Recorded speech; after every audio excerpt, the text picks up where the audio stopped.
Moggcast, a fortnightly conversation with Jacob Rees-Mogg about the topics of the day.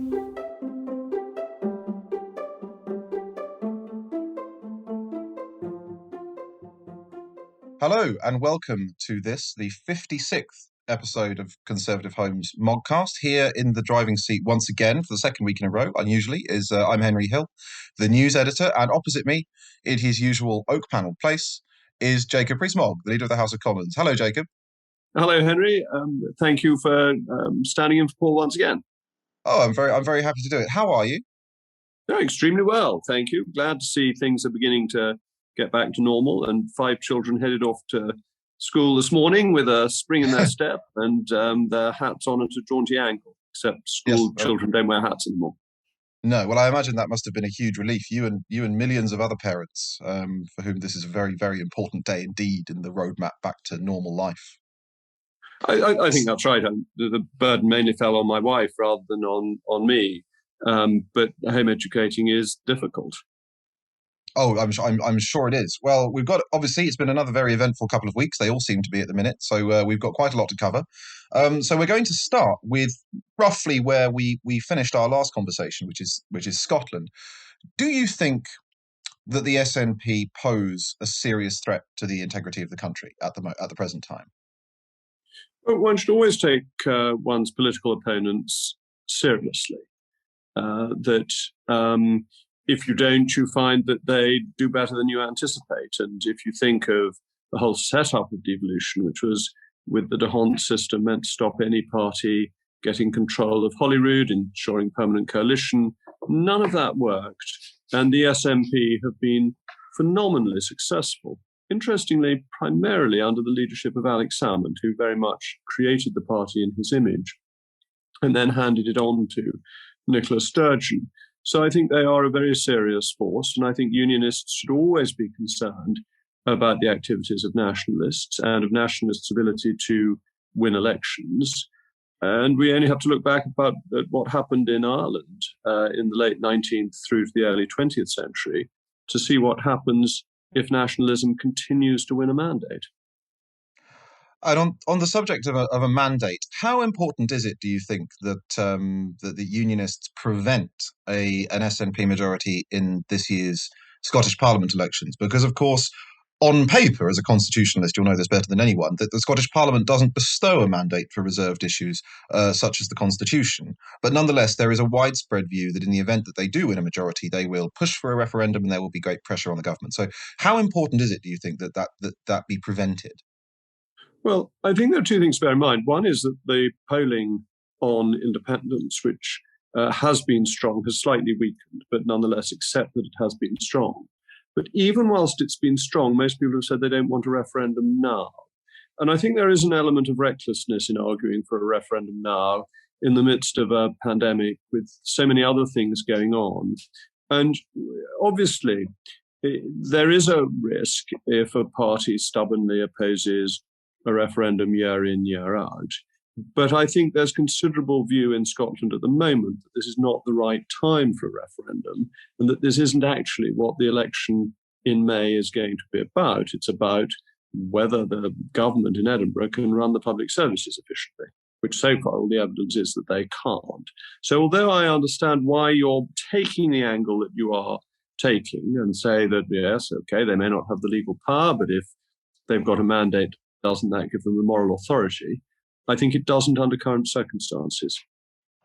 So does that mean that, do you think, because there was some press coverage a couple of weeks ago suggesting that the Prime Minister's previously ironclad commitment not to grant another referendum might be weakening, and that civil servants were maybe exploring that option of how to do a referendum. To the best of your knowledge, is it still government policy to refuse a referendum? And if not, what's changing and what wheels are spinning? I think the government's view is clearly that it'd be reckless to have a referendum, that there's so many other things going on. We are still in the midst of the pandemic. It will be an extended period whilst we are still dealing with the consequences of that pandemic, and that is the priority for government. As you rightly say, constitutionally, the power to grant a referendum is a reserved power held by the government of the United Kingdom, rather than one delegated to the Scottish Parliament and the Scottish government. And there was a referendum only in 2014. So I don't think anybody has ever said there will never, ever be another referendum again. But what was agreed in 2014 was that it would be an extended period before there would be another one. Do you think that Conservative voters in Scotland should consider voting tactically for other parties to prevent a nationalist majority? Because we've seen previously, we saw at the 2019 general election, for example, that Jo Swinson lost her seat by a very small number of votes, whilst 10,000 people thereabouts voted Conservative. And obviously, whilst I doubt as a Brexiteer you were particularly sorry to see the back of Jo Swinson, I think that obviously there's an interest in returning pro-UK MPs. So should Conservative voters vote tactically, or should they plump for the Conservatives on both ballots? Well, I felt rather sorry for Jo Swinson, actually, who's a very decent person, committed public servant, though I disagreed with her on many issues. I thought she made a valiant effort to lead a party that it's particularly difficult to lead. However, although I'm delighted that George Galloway is going to vote Conservative, it is not my intention to reciprocate the compliment. Conservatives ought to vote Conservative. The D'Hondt system is different from the constituency system that we have for UK-wide elections, and therefore a vote that doesn't necessarily win you a seat on the constituency basis may win you a top-up seat, and therefore a Conservative vote is invariably valuable. Excellent. And to touch again on a subject that we briefly covered last week, who is responsible for directing the broader pro-union policy inside the government after the departure of Oliver Lewis and the dissolution of the union unit? I know that formally speaking, it's the Prime Minister as Minister for the Union, but I think that's a little bit like the Tsar taking personal command of Russian forces in 1916 or 17. It doesn't reflect the reality of command. So which individual in the government is responsible for the day-to-day operation of the government's pro-UK policy now? I'm afraid I reject that comparison utterly. I think that's. I love historical comparisons, and I recognise that many of them are stretched well beyond breaking point. But that one has broken and pinged like a bust elastic band. The Prime Minister is in charge. Prime Minister is a very committed unionist. The Secretary of State for Scotland, Alistair Jack, is a key member of the cabinet committee that has been set up and is going to does play a fundamental role in this. Is a very effective Secretary of State, knows what he wants to do. And so I think there is a very powerful drive. I think what has happened is symbolic of the seriousness with which the government views the union, holding it together, and being a government for the United Kingdom, rather than the reverse. It's got gradually more and more senior, and now it is with the Prime Minister and key Secretaries of State. Okay, I'm going to push back on that a little bit, because it seems to me that yes, obviously the Prime Minister is in charge of top level policy, absolutely, but nonetheless, under the previous system, what the union unit represented was that there was an individual inside Downing Street with the Prime Minister's authority, who could then sort of coordinate on a full-time basis the union policy, because obviously we have the union direct. I don't know if our listeners know this. There's the union directorate, which sits in the cabinet office, but this was going to be given prime ministerial responsibility. Obviously, Boris Johnson is in charge of top-line policy, that's fine, but he can't, because of all his other responsibilities, be in charge of it day in, day out, oversee it at the sort of granular level, liaise with all of the other departments and all of that. So what you're telling me is that nobody is now taking up that role which Oliver Lewis and before him Luke Graham performed in government?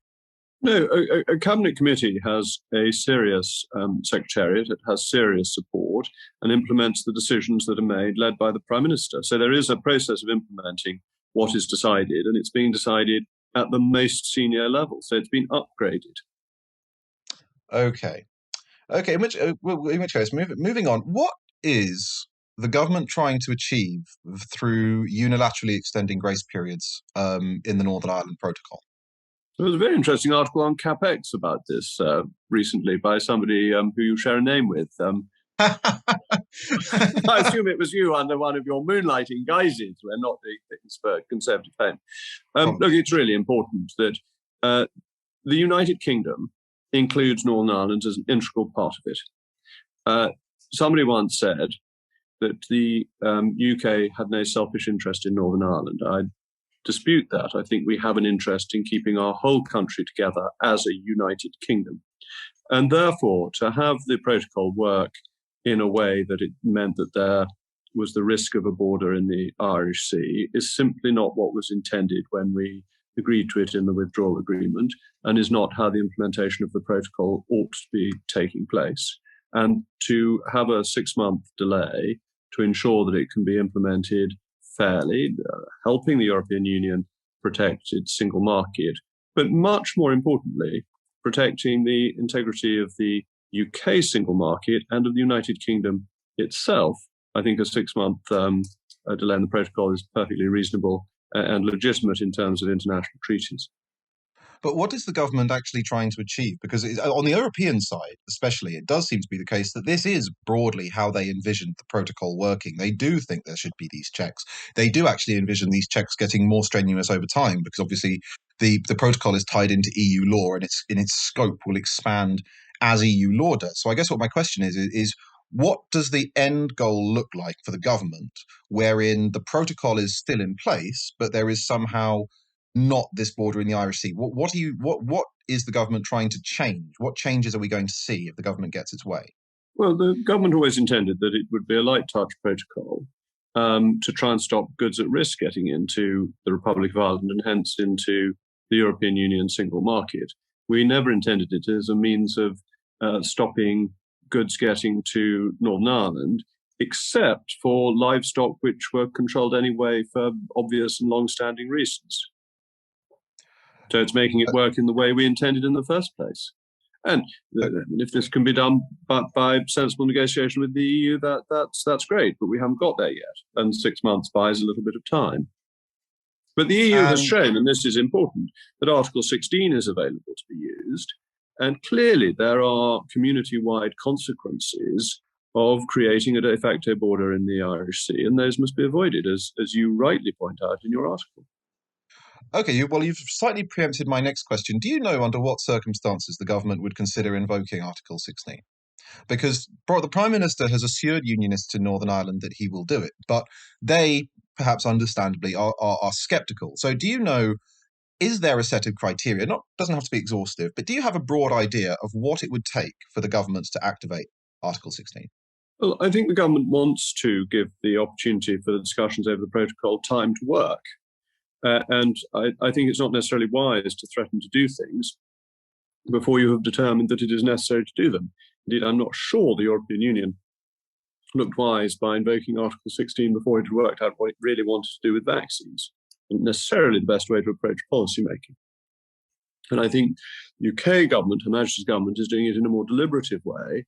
It's giving the opportunity of the current systems to work, but has this ability available to it to invoke Article 16, to ensure that the arrangements between GB and Northern Ireland work as they were envisaged, and to maintain community cohesion between Northern Ireland and GB, but also to safeguard the Good Friday Belfast Agreement.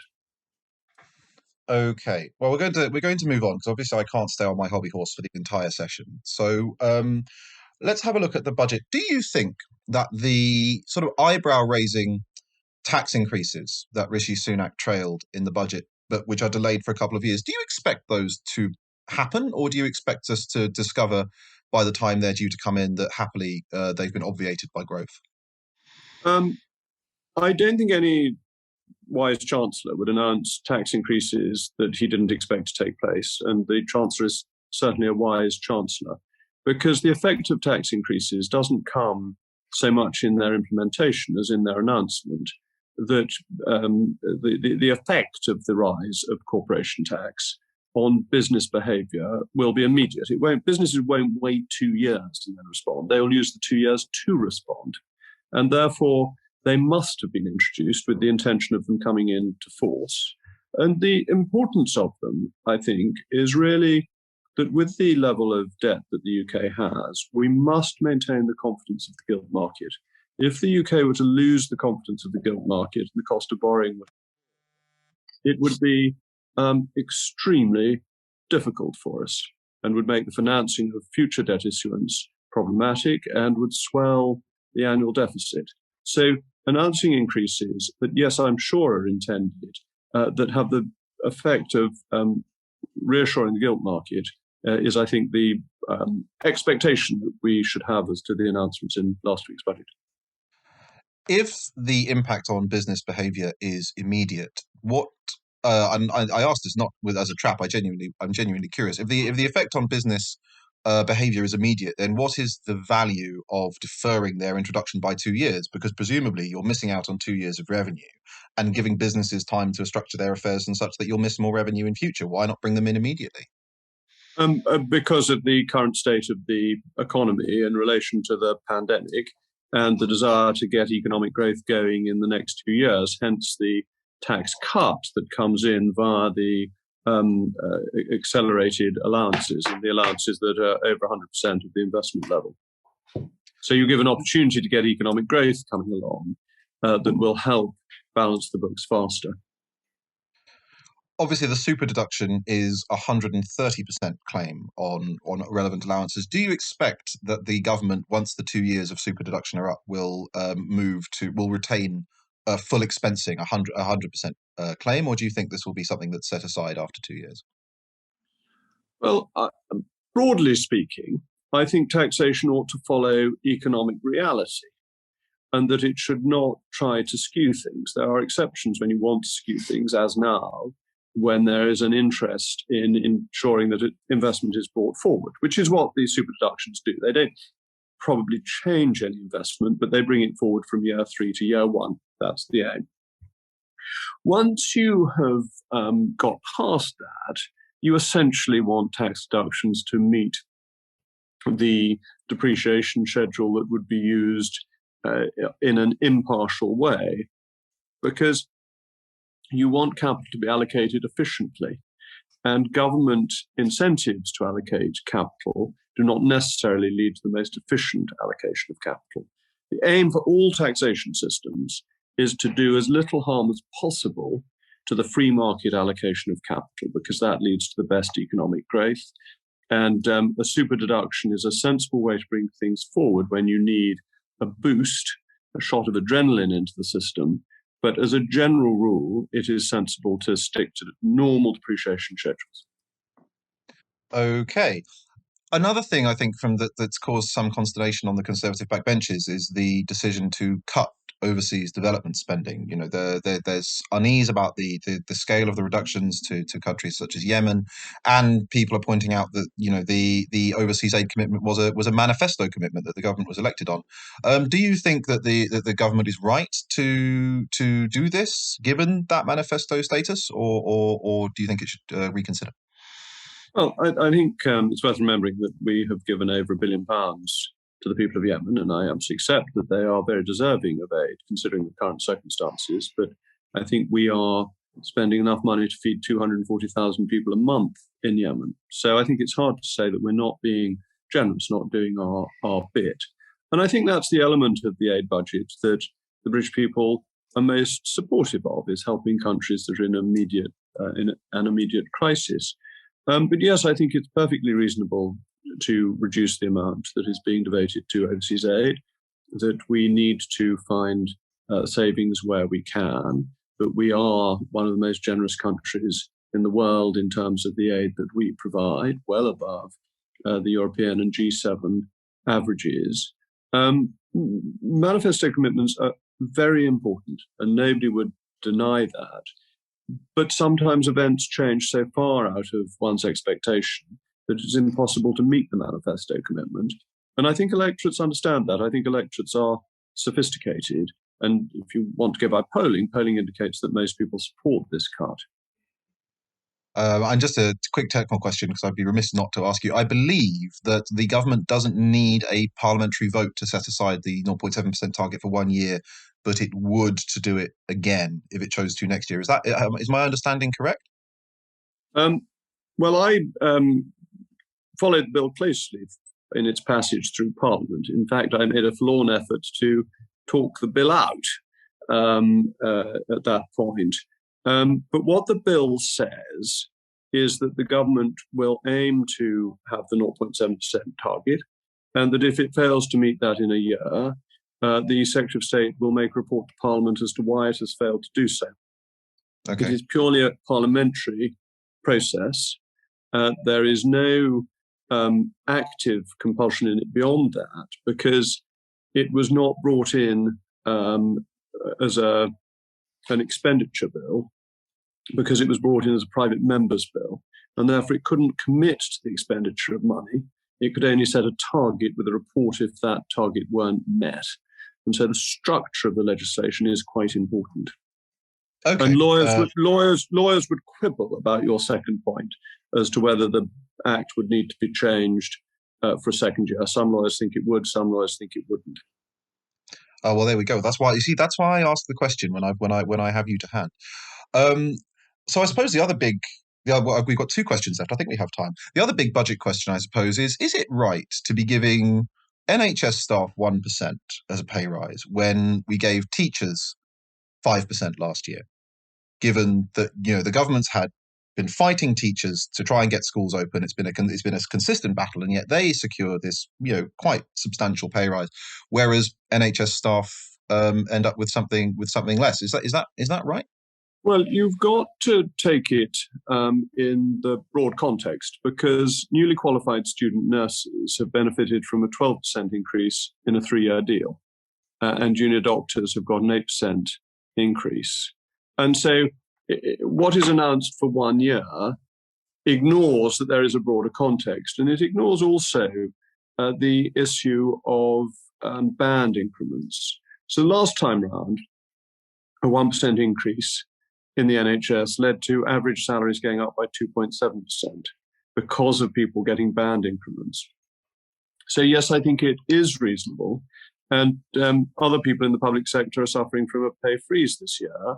So the NHS is doing better, and rightly so, because of the amazing work done by the NHS in the last 12 months, that the unknown risk that people were taking a year ago is something that one should remember and be thankful for.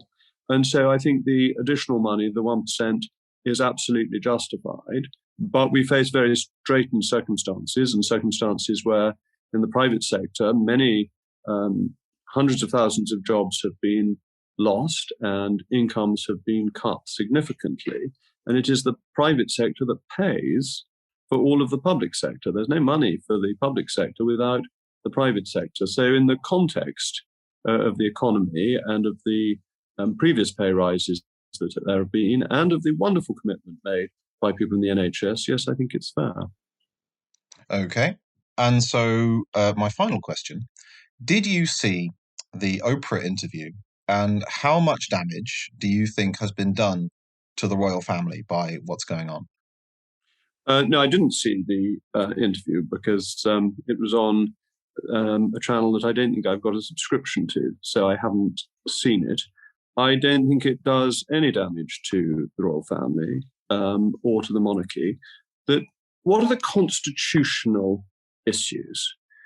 Well, I don't think there are many. I think the only real constitutional issue is the question of title, because people have been talking about the Duke and Duchess of Sussex's title, which to my mind is absolute. It is there and would require legislation to take it away.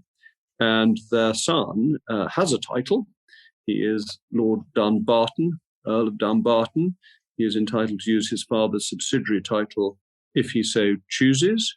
And his sister, as I understand, is coming a long way, will be Lady Christian name Mountbatten Windsor. And that's perfectly normal constitutional process, in line with what has always been the case before. The only great-grandson of a sovereign who is a royal highness is the great-grandson who is in the direct line of succession. And that was set out in letters patent of George V in 1917. So nothing constitutional has happened. And I think most sensible people in this country want the monarchy to continue. Her Majesty is held in enormous affection, has been a model of duty since she made that statement in South Africa, age 21, about how her whole life, whether it be long or short, would be spent in the service of the whole imperial family. That is what she has done. She has done her duty, and I think she is loved across her realms for that. And I don't think interviews with chat show hosts in the United States makes a great deal of difference to that. Fair enough. Well, I think that brings us to our allotted time. Thank you, as ever, for sitting down with me and our listeners. Very illuminating. Always a pleasure. Thank you. And I don't know. I imagine it will be Paul again next week, but I will speak to you then. So, Jacob Rees-Mogg, thank you very much for your time. Thank you for listening, everybody, and tune in next week. The Moggcast, a fortnightly conversation with Jacob Rees-Mogg about the topics of the day.